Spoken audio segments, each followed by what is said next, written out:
¿cómo están? Una vez más con ustedes para compartir nuestras charlas diarias de discipulado. Hoy estuve leyendo un artículo del doctor John Piper, muy interesante. Él habla sobre la teología de la prosperidad y dice que es engañosa y mortal. Y quiero compartirla con vos porque en muchas iglesias se está predicando esta doctrina. Y dice así el doctor John Piper: cuando leo acerca de estas iglesias que predican prosperidad, mi respuesta es: si no fuera cristiano, no quisiera serlo. En otras palabras, si este es el mensaje de Jesús, no, gracias. Sigue diciendo el doctor: atraer a la gente hacia Cristo para hacerlos ricos es engañoso y mortal. Es engañoso porque cuando Jesús mismo nos convocó, dijo cosas como esta: cualquiera de ustedes que no renuncie a todos sus bienes no puede ser mi discípulo. Lucas 14:33. Y es mortal porque el deseo de hacerse rico provoca que la gente se desplome en la ruina y en la destrucción, como lo afirma Pablo en 1 Timoteo 6:9. Así que he aquí mi súplica a los predicadores del Evangelio de la prosperidad: no desarrollen una filosofía de ministerio que dificulte a la gente llegar al cielo. Jesús dijo: qué difícil es para los ricos entrar en el reino de Dios. Marcos 10:23. Sus discípulos estaban asombrados. Entonces Jesús siguió aumentando la sorpresa cuando dijo en el versículo 25: le resulta más fácil a un camello pasar por el ojo de una aguja que a un rico entrar en el reino de Dios. Ellos respondieron con escepticismo. Entonces el Señor aclara en el versículo 26, a la pregunta que dicen los discípulos: ¿quién podrá salvarse? Para los hombres es imposible, aclaró Jesús mirándolo fijamente, pero no para Dios. De hecho, para Dios todo es posible. Marcos 10:27. Mi pregunta, dice el doctor John Piper, para los predicadores de la prosperidad es: ¿por qué querrían desarrollar un foco de ministerio que dificulta que la gente llegue al cielo? Por lo tanto, no desarrollen una filosofía de ministerio que enciende en la gente deseos de suicidio. Pablo dijo en 1 Timoteo 6:6-8, es cierto que con la verdadera religión se obtienen grandes ganancias, pero solo si uno está satisfecho con lo que tiene.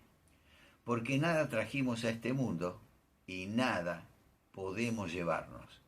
Así que, si tenemos ropa y comida, contentémonos con esto. Pero luego advirtió contra el deseo de ser rico, e implícitamente advirtió contra los predicadores que instigan al deseo de que las personas se afanen por ser ricos en vez de ayudar a la gente a deshacerse de las riquezas. Advirtió en 1 Timoteo capítulo 6, versículos 9 y 10. Los que quieren enriquecerse caen en la tentación y se vuelven esclavos de sus muchos deseos. Estos afanos insensatos y dañinos hunden a la gente en la ruina y en la destrucción, porque el amor al dinero es la raíz de toda clase de males. Por codiciarlo, algunos se han desviado de la fe y se han causado muchísimos sinsabores. Entonces mi pregunta es: ¿por qué desarrollar una enseñanza que incentive a la gente a retorcerse, sintiendo, como dice Pablo en 1 Timoteo capítulo 6, versículos 9 y 10, sintiendo sinsabores y llevarlos a desplomarse en la ruina y destrucción? Por consecuencia, no desarrollen una filosofía de ministerio que incentive la vulnerabilidad donde la polilla y el óxido destruyen. Jesús advierte contra el esfuerzo de almacenar tesoros en la tierra. Es decir, Él nos dice que seamos generosos y no acumuladores de fortuna. Dice Jesús en Mateo 6, 19 y 20. No acumulen para sí tesoros en la tierra, donde la polilla y el óxido destruyen, y donde los ladrones se meten a robar. Más bien acumulen para sí tesoros en el cielo, donde ni la polilla ni el óxido carcomen, ni los ladrones se meten a robar. ¿Por qué quitar la mirada de Jesús, dice el doctor Piper, y fijarla en las riquezas? No desarrollen una filosofía de ministerio que hace que el trabajo duro sea un medio para amasar fortuna. Pablo dijo que no debemos robar. La alternativa radicaba en el trabajo duro con nuestras propias manos, pero con el propósito principal, que no era el de acumular riquezas o poseerlas.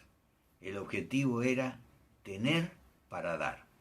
Dice en Efesios 4:28, el que robaba, que no robe más, sino que trabaje honradamente con las manos para tener que compartir con los necesitados. Esta es una convocatoria para hacer más y guardarnos menos, de tal modo que podamos dar más.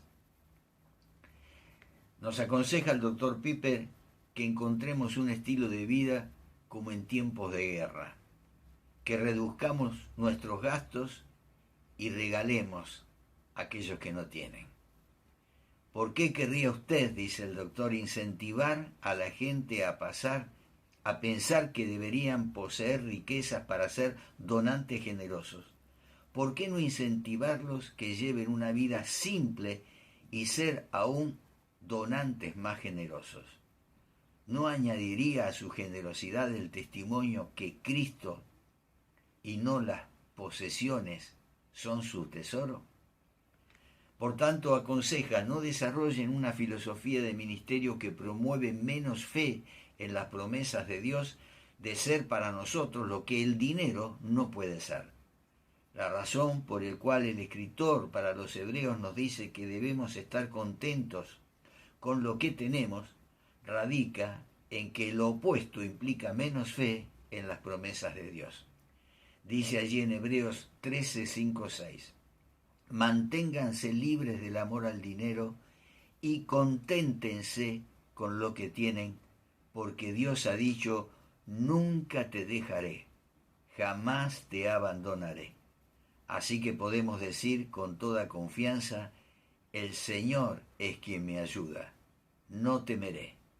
¿Qué me puede hacer un simple mortal? Si la Biblia nos dice que estar contentos con lo que tenemos honra la promesa de Dios, que jamás nos fallará, ¿por qué desearíamos enseñar a la gente que se afanara, que se preocupara por ser rica? Sigue el consejo del doctor Piper.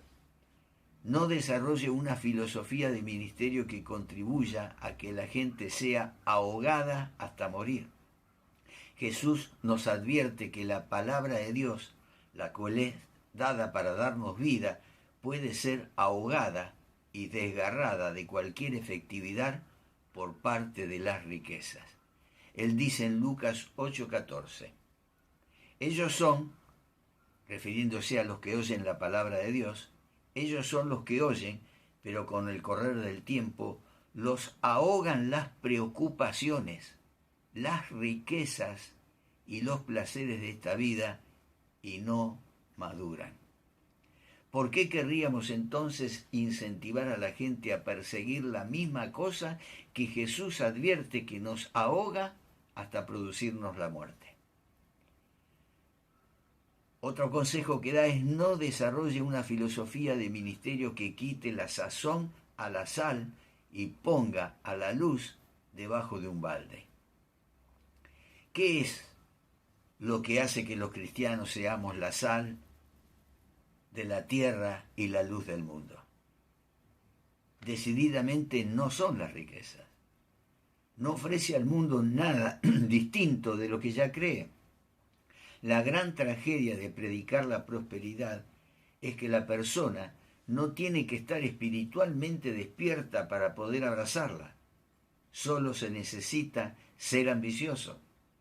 Hacerse rico en el nombre de Jesús no es la sal de la tierra ni la luz del mundo. En esto el mundo simplemente ve un reflejo de sí mismo y así funciona y así lo compra. La gran recompensa es, en el contexto de todo lo dicho por Jesús, nos muestra qué es ser sal y qué es ser luz. Son la alegre voluntad de, si fuera necesario, aún sufrir por Cristo. He aquí lo que dijo Jesús en Mateo 5, capítulo 5, versículos 11 al 14. Dichosos serán ustedes cuando por mi causa la gente los insulte, los persiga y levante contra ustedes toda clase de calumnias. Alégrense y llénense de júbilo, porque les espera una gran recompensa en el cielo. Así también persiguieron a los profetas que les precedieron a ustedes. Ustedes son la sal de la tierra. Ustedes son la luz del mundo. Lo que hará que el mundo pruebe la sal y vea la luz de Cristo en nosotros no es que amemos a las riquezas como la ama el mundo. En vez será la voluntad y la habilidad de los cristianos de amar a los demás a través del sacrificio, de entregarnos a nosotros mismos, de regocijarnos porque nuestra recompensa está en el cielo con Jesús. Y esto es inexplicable en términos humanos. Es sobrenatural. Pero atraer a la gente con promesa de prosperidad no es el mensaje de Jesús. No es por lo que Jesús murió. Hasta aquí la opinión y el artículo que leí del doctor John Piper. Muy suculento, para pensarlo, ¿verdad? Para meditarlo. Yo por mi parte creo que no debemos apuntar a las riquezas, pero si Dios nos da riquezas, las riquezas no deben ser acumuladas. Por otro lado están los otros que piensan que hay que vivir como pobres y padecer necesidades. Y yo tampoco creo eso. Alguna vez alguien me preguntó, ¿Jesús era pobre? Y yo creo que no. Pero no lo creo porque mi imaginación me lleva a eso, sino porque la Biblia lo dice. Allí en la segunda carta a los Corintios, capítulo 8, versículo 9, Pablo dice, ya conocen la gracia de nuestro Señor Jesucristo, que, aunque era rico, por causa de ustedes, se hizo pobre, para que mediante su pobreza ustedes llegaran a ser ricos. El Señor dice, mía es la plata y mío es el oro.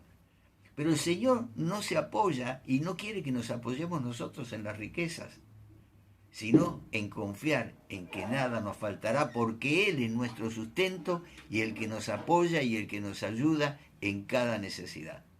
Por eso confiemos en el Señor, no en las riquezas, no en el dinero, no en el amor al dinero. Pero si Dios te da riquezas, disfrútalas y compartilas, porque no es un pecado tener dinero. El pecado es amar al dinero y acumularlo, como aquel que edificó los graneros porque había obtenido una gran cosecha y esa misma noche iba a morir. Espero que te haya servido este comentario del doctor John Piper y gozate en el Señor con lo que el Señor te da, porque Él dijo, nunca te dejaré ni te desampararé. Que el Señor te siga bendiciendo a vos y a tu familia, y mañana, si Él lo permite, trataremos otro tema de interés.